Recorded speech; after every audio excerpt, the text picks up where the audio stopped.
Bienvenue à ce bulletin d'information sur Mireille Mamba Télévision. Fidèles internautes, salut. Aux États-Unis, les républicains colistiers de Donald Trump dans la course à la Maison-Blanche a déclaré que le tandem n'imposerait pas une interdiction fédérale de l'avortement aux États-Unis en cas de victoire en novembre prochain. Quant au duo démocrate Kamala Harris-Tim, il continue de faire campagne en faveur des droits reproductifs et a également fait part d'une collecte de fonds records. Toujours aux États-Unis, lors de la convention des démocrates, Kamala Harris a insisté sur ses différences avec Donald Trump vis-à-vis de l'Ukraine et de la Russie.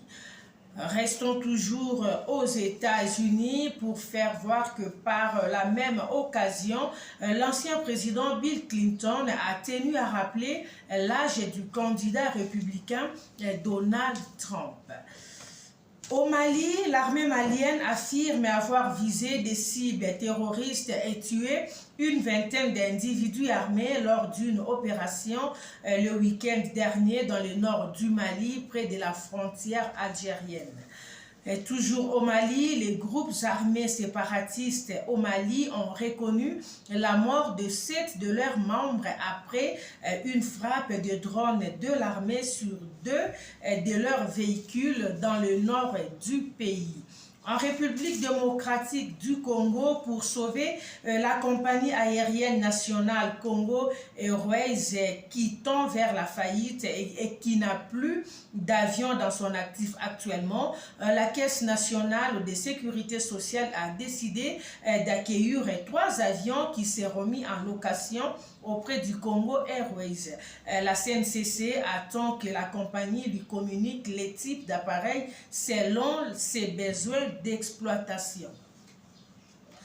Botswana présent, un diamant de 2490 carats, le deuxième plus gros au monde, a été trouvé dans la mine de Kamouvé au Botswana. Avec une pierre de cette taille, on peut construire des routes, a assuré le président botswanais. Au Cameroun, à 2 semaines de la reprise des cours, les parents peinent à acheter les nouveaux livres inscrits au programme. Le gouvernement, qui avait d'abord prévu la rentrée scolaire pour le 2 septembre, a dû reporter la date au 9 septembre.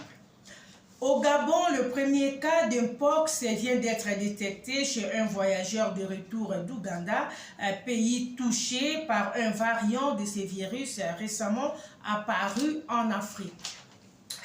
Au Niger, la crue exceptionnelle de cours d'eau due aux fortes pluies qui s'abattent sur le pays du Sahel depuis juin a encerclé cette semaine la capitale nigérienne Niamey, presque entièrement coupée du reste du pays. En Nairobi, la capitale kenyane, un nouveau restaurant a fait parler de lui non seulement pour ses plats, mais aussi pour son personnel.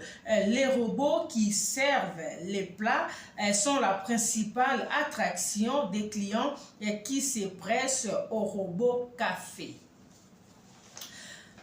Au Soudan, au moins 132 personnes ont péri dans des inondations durant la semaine des pluies cette année, a déclaré le ministre de la Santé. Bouclons ces bulletins du côté du Ghana, où le plus grand parti d'opposition vient de présenter son programme pour les prochaines élections législatives et présidentielles, promettant notamment d'éradiquer la corruption. L'ancien chef de l'État, John Dramani, candidat du Congrès national démocratique au scrutin du 7 décembre, a dit vouloir réouvrir les pays aux affaires. Mesdames et messieurs, c'est par ici que se clôture notre bulletin d'information d'aujourd'hui.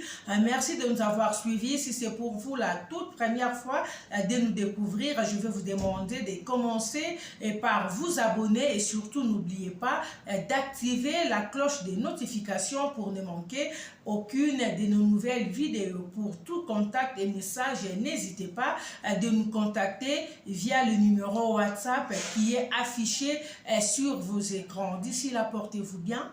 Salut.